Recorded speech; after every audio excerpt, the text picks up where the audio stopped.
અને આપણને જાવળસા યાદ આવી જાય ને કે ધજા ચડાવીને બસ એ આનંદ, એ ભક્તિ, એ શ્રદ્ધા, સમ્યક દર્શન આ આપી શકે છે. શું આપી શકે છે?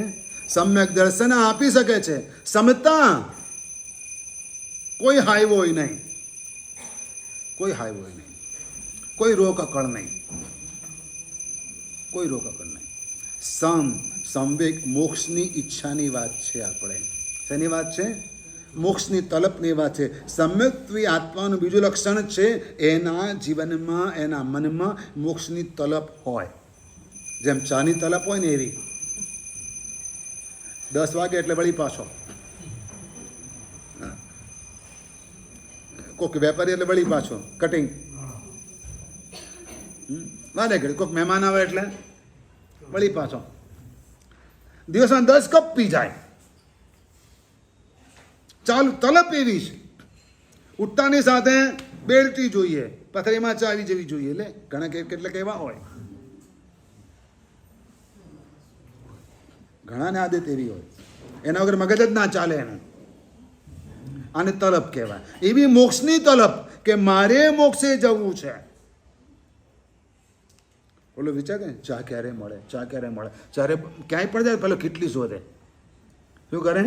પહેલો કેટલી શોધે કે ક્યાં આગળ ચાની લારી છે, તરત એ શોધે. અને એવું મોક્ષને શોધવાનું મન થાય કે શું કરું તો મોક્ષ મળે. એને શું કહેવાય? સંવેગ, નિર્વેદ. એના પછી ત્રીજું સ્ટેપ નિર્વેદ. આ સંસાર અકારો લાગે, અકળામણ કરાવનારો લાગે, રહેવું ન ગમે. કેટલાકને ઘરમાં રહેવું ગમતું નથી હોતું, ફરિયાદ કરતા હોય. તમારી બહુની વાત નથી કરતો. લે કેમ યાદ આવી ગયું? અરે ઘણાને યાદ આવી જાય કે ઘરમાં એનો પગ જ નથી હોતો, એમ કહેતા હોય. હોય એટલે કે હોય કે હા, એમ સંસારમાં રહેવું ન ગમે ને એને નિર્વેદ કહેવાય. મારે તો આ વાત કરવી છે. પથ્થર અહીં, અથોડો અહીં મારવો છે. શું કરવું છે? અથોડો ત્યાં મારવો છે કે જેથી તમને ખબર પડે કે મારે શું કરવાનું છે. દાખલા ભલે હું ગમે તે આપું.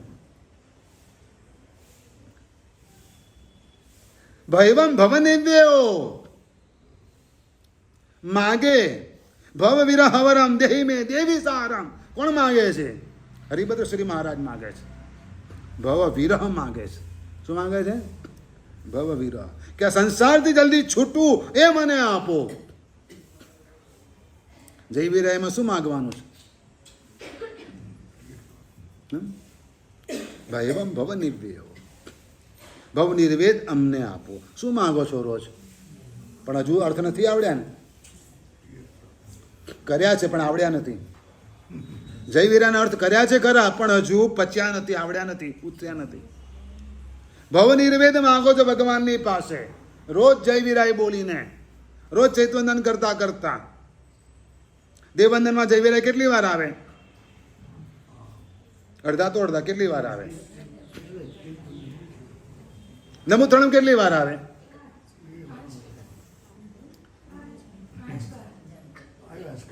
દેવવંદનમાં. હવે જ્યારે સ્તુતિ બોલો ને તો દર્શનમ દેવદેવસ્ય બોલો ને ત્યારે સમ્યક દર્શન યાદ કરજો અને એ પછી અર્થ એનો કરજો. નોર્મલી દર્શનનો અર્થ તમે શું કરો કે આ ભગવાનના દર્શન કરવા, એટલો જ અર્થ તમે કરો છો. પણ અહીંયા આગળ આજે આ સાંભળ્યા પછી સમ્યક દર્શન એમ શબ્દ અર્થ ઘટન કરજો કે દર્શનમ દેવ દેવસ્ય, દર્શનમ પાપનાશનમ, દર્શનમ સર્ગ સોપાનમ, દર્શનમ મોક્ષ સાધનમ. અથવા તમે દર્શન કરવા ના આવતા હો ને એટલે આવું અમે તમને સરળ ભાષામાં કહીએ, પણ ખરેખર દર્શન એટલે સમ્યક દર્શનની વાત હોય છે કે ભગવાનનું સમ્યક દર્શન. આજે સમ્યક દર્શન છે ને તે દેવદેવ છે, દેવાધિદેવનું દર્શન, દેવાધિદેવે આપેલું દર્શન, બતાવેલું દર્શન. ભગવાને કયું દર્શન આપ્યું? જગતનું દર્શન કરાવ્યું. સમ્યક દર્શન એટલે શું? જગતનું દર્શન કરવું તે, જગતનું સાચું દર્શન કરવું તેનું નામ સમ્યક દર્શન. પછી જાતનું દર્શન કરવું તે સમ્યક દર્શન, કે હું કેવો છું. અને જગતપતિના દર્શન કરવા તે સમ્યક દર્શન. જે જાતનું દર્શન કરાવે, જગતનું દર્શન કરાવે અને જગતપતિનું દર્શન કરાવે તેને સમ્યક દર્શન કહેવાય. અને એ સમ્યક દર્શન શું કરે? પાપનાશનમ, સ્વર્ગ સોપાનમ અને મોક્ષ સાધનમ. ખાલી દેરાસરમાં હાથ જોડે એ જ મોક્ષ અપાવે તમને એમ? એ તો હજુ ખાલી શરૂઆત છે. એ તો મમ્મી નાના બાબુ લઈને આવે એમ તમે જાતે આવો છો, કોઈ ફરક એમાં ને એમાં કોઈ ફરક નહીં.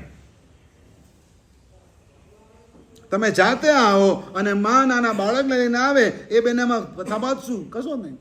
આ એ ચોખા નથી મૂકતો, તમે ચોખા મૂકો એટલો જ ફરક. એને પકડીને મુકાવવા પડે, તમે જાતે મૂકો, કોઈ ફરક, એનાથી વધારે કોઈ ફરક નહીં. પણ સમ્યક દર્શન કે જ્યાં ભવ નિર્વેદની માગણી આવે. શેની માગણી આવે? ભાઈવામ ભવ નિર્વેવો, બસ આ સંસારથી મને છોડાવ, આ સંસારથી હું છૂટું અને છૂટવાની ભાવના. અને એ હોય તો પછી રસોઈ કરવાની કેટલી મજા આવે.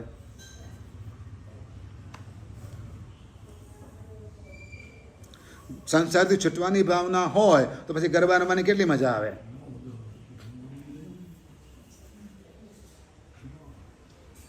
સમજાય છે સાહેબ? અમે રમતા નથી, ખાલી જોઈએ કે શું કે અમે પણ જોઈએ છે, શું કરીએ કે બોલો. છૂટવાની ભાવના હોય તો શેમાં મજા આવે? 5 સ્ટાર હોટલમાં જવાની મજા આવે, રિસોર્ટમાં જવાની મજા આવે, શેમાં મજા આવે? સ્વિટ્ઝરલેન્ડ જવાની મજા આવે, ગોવા જવાની મજા આવે. જેને સંસારથી છૂટવાની ભાવના હોય એને મજા ક્યાં આવે? શિખરજી જવાની મજા આવે, 108 પાર્શ્વનાથના દર્શન કરવા જવાની મજા આવે, શત્રુંજય ગિરિરાજની યાત્રા કરવાની મજા આવે. જલ્દી એકાસનું કરવા, બેસવું કરે કે જમવા નીચે ના ઉતરી પડે. મેં તો બાજુમાં પૂજા કરી લીધી, હજી નીચે પાછો પક્ષાલનો લાભ મળી ગયો, બસ ઉતર નીચે પાછો. તો ગયો શું કરો ઉપર?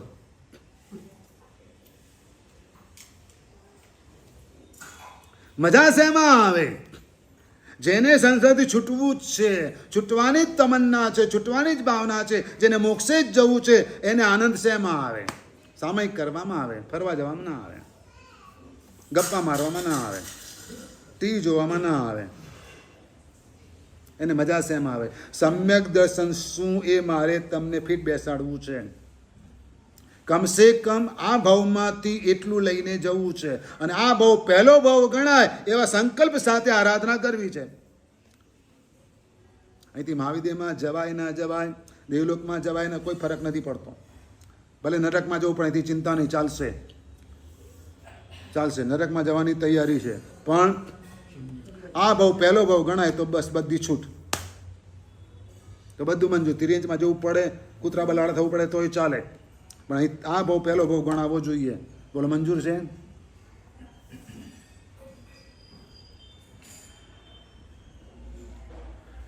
એમને રમતા રખડતા રહે તો ક્યાં ભટકીશું કંઈ ખબર નહીં પડે. આ આપણે જાતે સંકલ્પ કરવાનો છે, આપણે જાતે જ આપણા હૈયામાં ઉતારવાનું છે.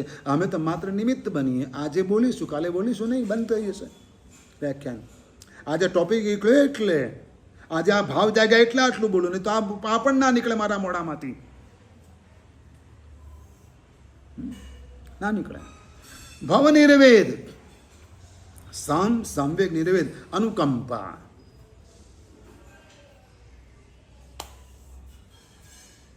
ચોથું લક્ષણ સમ્યક આત્માનું ચોથું લક્ષણ અનુકંપા. કોઈ પણ જાનવરને લાકડી લઈને મારવા દોડે નહીં, ચાહે ગમે તેટલું નુકસાન પહોંચાડે તો પણ. અથવા તો કોઈ એવું કરતું હોય તેને અટકાવે. શું કરે? આ અનુકંપા. તમારા માટે કેટલીક જૈણા છે પહેલા વ્રતમાં, પણ અનુકંપાનો ભાવ જો હોય તો એને રસ્તે ચાલતા ચાલતા પણ અનુકંપા જાગે. શું થાય? અનુકંપા જાગે. ભલે ક્યાંય પણ ગયો હોય, કોઈ પણ જગ્યાએ, કોઈ પણ ગામમાં, કોઈ પણ શહેરમાં, ક્યાંય પણ હોય, એના દિલમાં અનુકંપા હોય. એટલે જ્યાં પણ કોકનું દર્દ જુએ ને એટલે એને દર્દ થાય. અનુકંપાનો મતલબ આ છે. કોઈકને કંઈક આપવું એનું નામ અનુકંપા નથી. એ એક વ્યવહાર છે. શું છે? એ વ્યવહાર છે. પણ કોકનું દુઃખ, કોકનું દર્દ જોઈ, એની પીડા જોઈ અને મનમાં દર્દ જાગે અને એને એમાંથી બચાવવા માટે યથાશક્તિ પ્રયત્ન કરે, એનું નામ અનુકંપા છે. કોણે લફડામાં પડે જવા દે ને.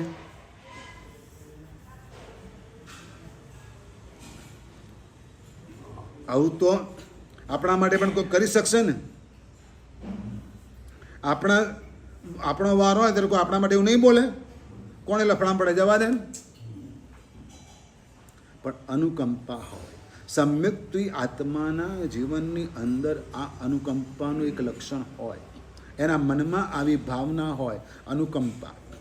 જે મજબૂર છે, જે લાચાર છે, જે પરાધીન છે, એનું દુઃખ દૂર કરવા માટેની થોડીક ભાવના.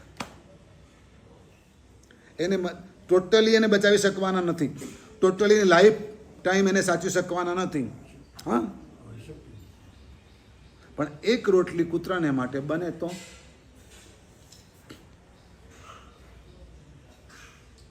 થઈ શકે, ના થઈ શકે? અથવા તો એક મુઠ્ઠી જાર ટેરેસ ઉપર વોચમેનને કહીને પણ નખાવી શકાય. કંઈ પણ થઈ શકે છે. શું થાય છે? આ તો માત્ર સ્થૂળ દ્રષ્ટાંતો, સ્થૂળ વાતો છે. પણ મૂળ વાત તમારા હૃદયના ભાવની છે, અનુકંપા. ક્યાંક અચાનક કોઈક દ્રશ્ય એવું નજરે ચડી ગયું જે જોઈને આપણને અરેરેટી થઈ જાય અને એને મદદરૂપ થવાની ભાવના જાગે, એ અનુકંપા. કદાચ મદદરૂપ ન પણ થઈ શકીએ, આપણા હાથની વાત ન પણ હોય. અરે ચાલો, તમે રોડ ઉપરથી જઈ રહ્યા છો, સિગ્નલ છે, 4 રસ્તા છે, અને કોક વૃદ્ધ અંકલ લાકડીના ટેકે ટેકે એકલા રાહ જોઈ રહ્યા છે કે સ્ટોપ થાય તો, રેડ સિગ્નલ થાય તો હું જાઉં, અને એમને હાથ પકડીને રોડ ક્રોસ કરાવો ને, એ પણ અનુકંપા છે.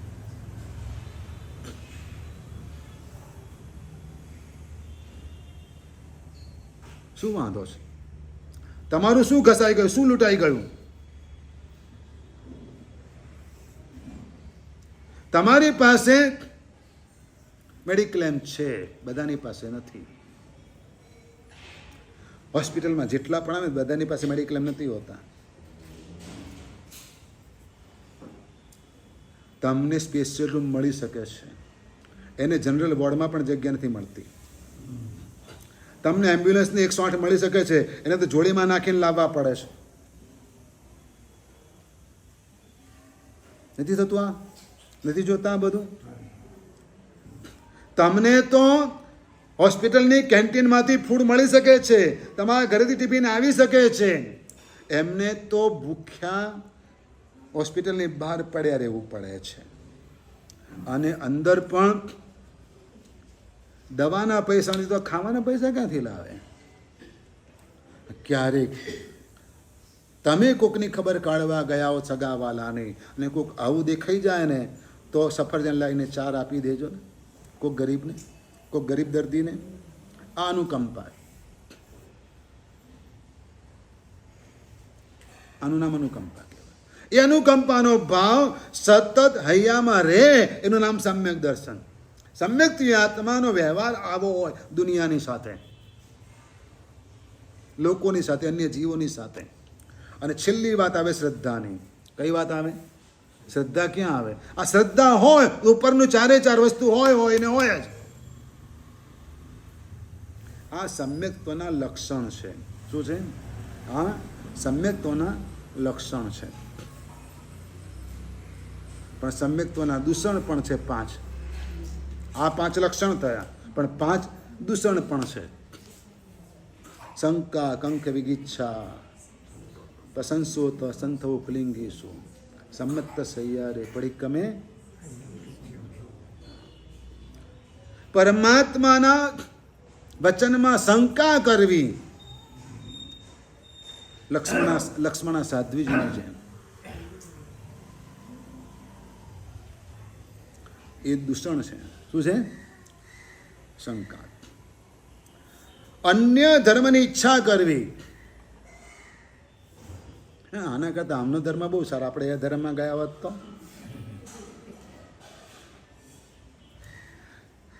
ધર્મને બરાબર સમજ્યા ન હોય ને તો આવા વિચારો પણ આવી શકે. એટલે અન્ય ધર્મની ઈચ્છા, વિતિગિચ્છા, ધર્મના ફળમાં શંકા. એક નૌકાર ગણે આટલું બધું ફળ મળે? ખરેખર મળે કે ના મળે? દર્શન કરવાનો માત્ર ભાવ જાગે ને આટલું ફળ મળે? આટલા ઉપવાસનું ફળ મળે? દર્શન કરે તો આટલા બધા ઉપવાસનું ફળ મળે?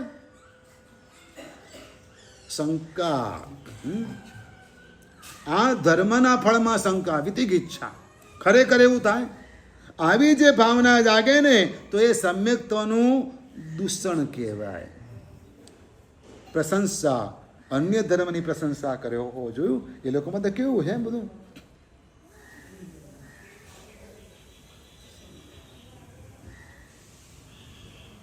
ના, કોઈની પણ પ્રશંસા કરવાની વાત આપણામાં ના. ઓકે, જે છે પણ એની કઈ પ્રશંસા કરવાની ના આવે, કારણ કે આ સમ્યક્તોનું દૂષણ છે. તમે પ્રશંસા કરીને મતલબ એ છે તમે નથી પ્રભાવિત થઈ ગયા છો અને તમને તમારું ઓછું લાગે છે.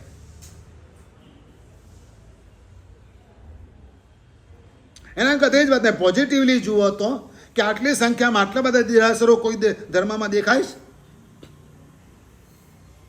આટલી ઓછી સંખ્યામાં જૈનોની આટલી ઓછી સંખ્યામાં આટલા બધા તીર્થો ક્યાંય જોવા મળે? આટલા બધા દેરાસરો જોવા મળે? પોઝિટિવલી લો ને વાત.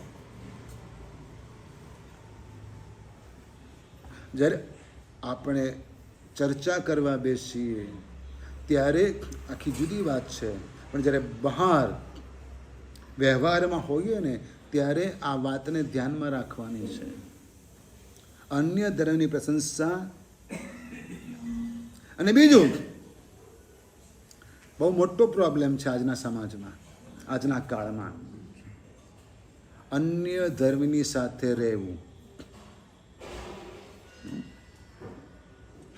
પરિચય. પ્રશંસો તો કુલિંગેશુ. અન્ય ધર્મની સાથે વ્યવહાર કરવો સમ્યક્ત જવાની પૂરી શક્યતા છે. અને એટલે આપણું સમ્યક્ત્વ કેવું છે? ક્ષમિક ભાવનું. આવે ને જાય. પણ સમ્યક્ત્વ એ સુલસાનું, સમ્યક્ત્વ એ શ્રેણિકનું, સમ્યક્ત્વ એ કૃષ્ણ મહારાજાનું, સમ્યક્ત્વ એ તો મૈણાનું કે મૈણા મુખ નહીં પાલટે રે લોલ. પિતાએ કહ્યું કર્મ પ્રમાણે ને જા, કર્મ પ્રમાણે તારો કોડિયો વાર આવ્યો છે, ચલ પરણી જાય સાથે, આપી તને. સોરી પપ્પા. નહીં, કોઈ ફરક ના પડે. મૈણા મુખની પાલટેરે લોલ એટલે કે એના મોઢાની કોઈ રેખામાં પણ ફરક ના પડ્યો. એ જ મક્કમતાપૂર્વક, એ દ્રઢતાપૂર્વક, એ સત્વપૂર્વક ચાલી ગઈ અને એના ગળામાં વરમાળા પહેરાવી દીધી.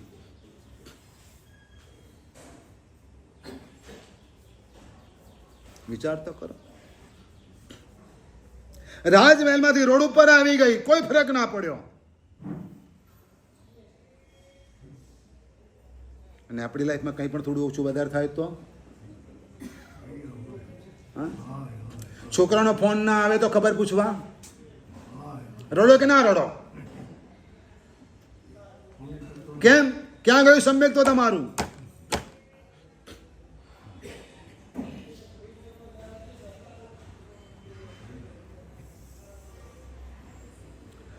શરીર છે, શરીર શરીરનું કામ કરશે.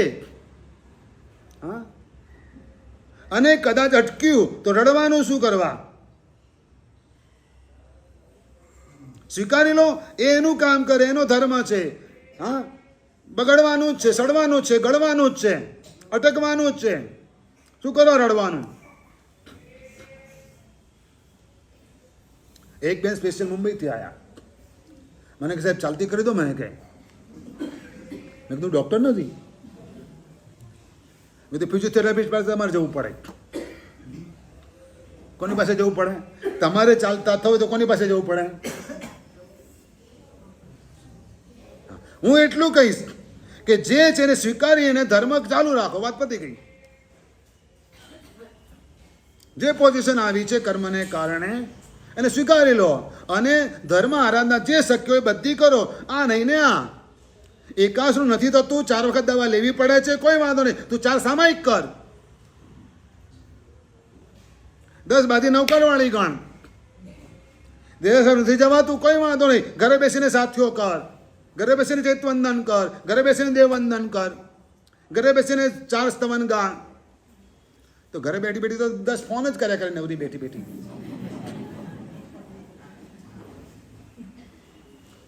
ક્યાં છે સમ્યક દર્શન? બતાવો તો ખરા મને.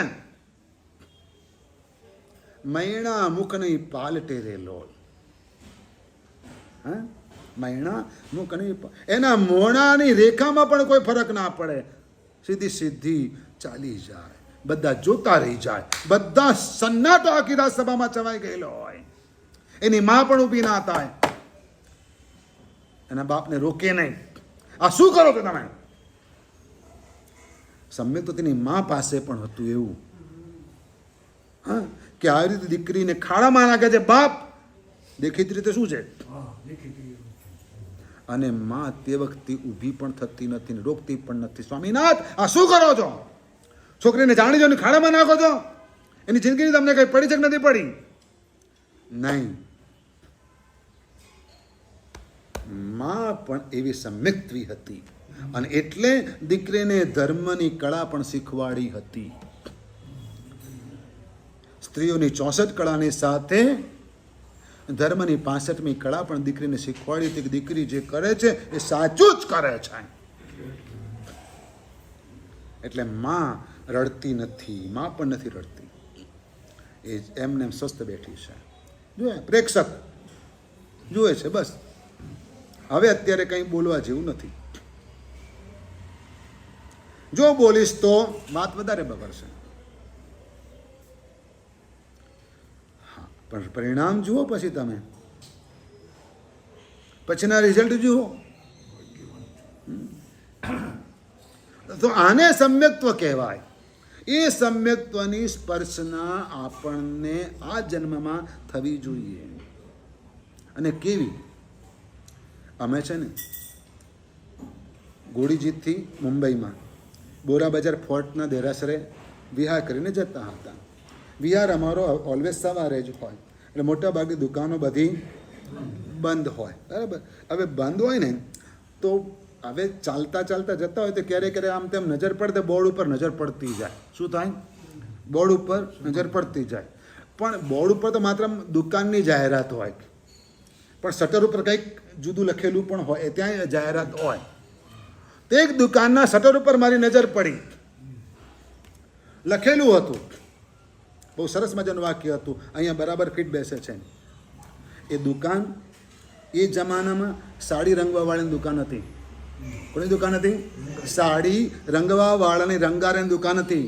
ડાઈંગ, હા, પ્રિન્ટિંગ, છાપે કરે, બધું કરે. એને પોતાની જાહેરાત માટે, પોતાના વટ માટે લખેલું હતું, રંગ લાગ્યો ચોળ મજીઠ રે, નવી જાય ડાકણ દીઠ રે. એવો રંગ, એવી છાપ અમારે ત્યાં પડે કે ગમે તેટલા ધુઓ ને સાડીને તો એનો રંગ ના જાય. એવું સમ્યક્ત્વ. કેવું સમ્યક્ત્વ? હા, રંગ લાગ્યો ચોળ મજીઠ રે, નવી જાય ડાકણ દીઠ રે.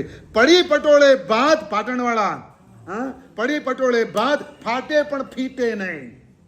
પટોળા ઉપર એક, હા, છેલાજી રે મારે હાટું પાટણથી પટોળા લે. કેમ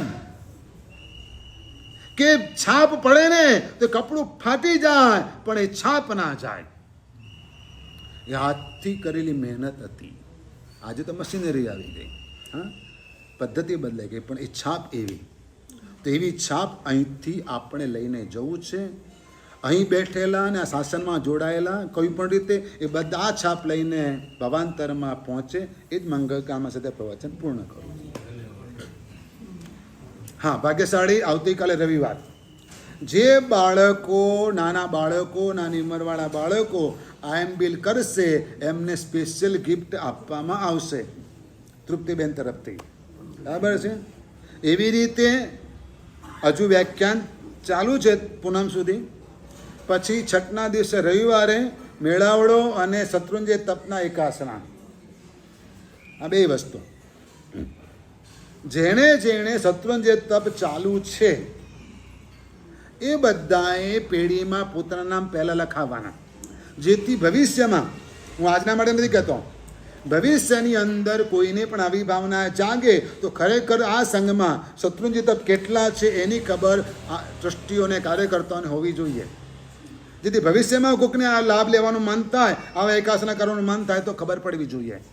એટલે આ વ્યવસ્થા માટે દરેક જણે આ રીતે નામ લખાવવા જરૂરી છે. બીજું, પોઈન્ટ ગાર્ડ, એના ઇનામો 50 દિવસની આરાધનાવાળાને આ રવિવારે આપવામાં આવશે.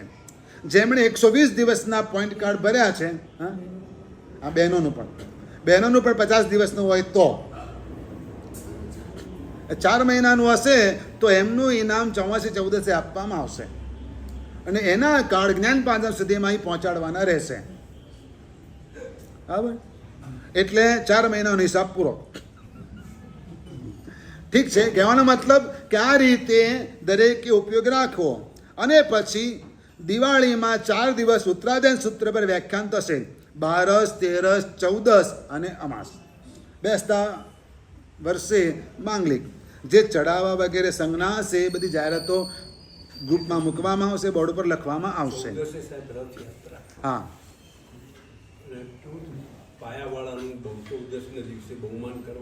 હા, એ બધું પણ આપણે પછી લખી દઈએ, બોર્ડ પર લખાવી દઉં બધું. બરાબર? અને ચાતુર્માસ પરિવર્તન કરાવવાની જેમની પણ ભાવના હોય, વ્યક્તિગત, સોસાયટીગત, બિલ્ડિંગગત, જે રીતે પણ વ્યક્તિગત કે સામૂહિક રીતે લાભ લેવો હોય તો એમણે વહેલી તકે અમને જણાવવું, જેનો આદેશ બેસતા વર્ષે માંગલિક સમયે આપવામાં આવશે. એટલે આ બાબતનો પણ દરેક જણ ઉપયોગ રાખજો. દિવાળીના છઠ, એના પાસ આપવાના ચાલુ થઈ ગયા છે. મોટે પાયે વધારે સંખ્યામાં આરાધના કરાવવાની ભાવના છે લાભાર્થીની. એટલે 2551 વર્ષ ભગવાન મહાવીરના નિર્વાણને થશે. તો એટલે એટલા છઠ થાય ને આખા અમદાવાદમાં, એવી લાભાર્થીની ભાવના છે. ને એટલી રીતે એમને એટલું ધન સાઈડ ઉપર તૈયાર રાખ્યું છે. સમજી ગયા? પ્રભાવના સાથે, અત્તવારણા પારણા સાથે એ બે પરિવારે આટલો મોટો લાભ લેવાનું નક્કી કર્યું છે. તમારે ખાલી જોડાવાનું છે, તપ કરવાનું છે, આરાધના કરવાની છે. તો ભાગ્યશાળી એના માટેના પાસ પણ અત્યારથી લઈ લેજો. જે અને તારીખ લખેલી 14 તારીખ સુધીમાં પાસ લઈ લેવાના. આજે કઈ તારીખ થઈ? એટલે 10 દિવસની અંદર દરેકે પાસ લઈ લેવાના, જેથી જે તે સંઘની વ્યવસ્થા કરવા કાર્યકર્તાઓને ખબર પડે. એટલે આ બાબતનો દરેક જણ ઉપયોગ રાખજો, એકબીજાને કહેજો અને આરાધનામાં જોડાજો. ચાલો.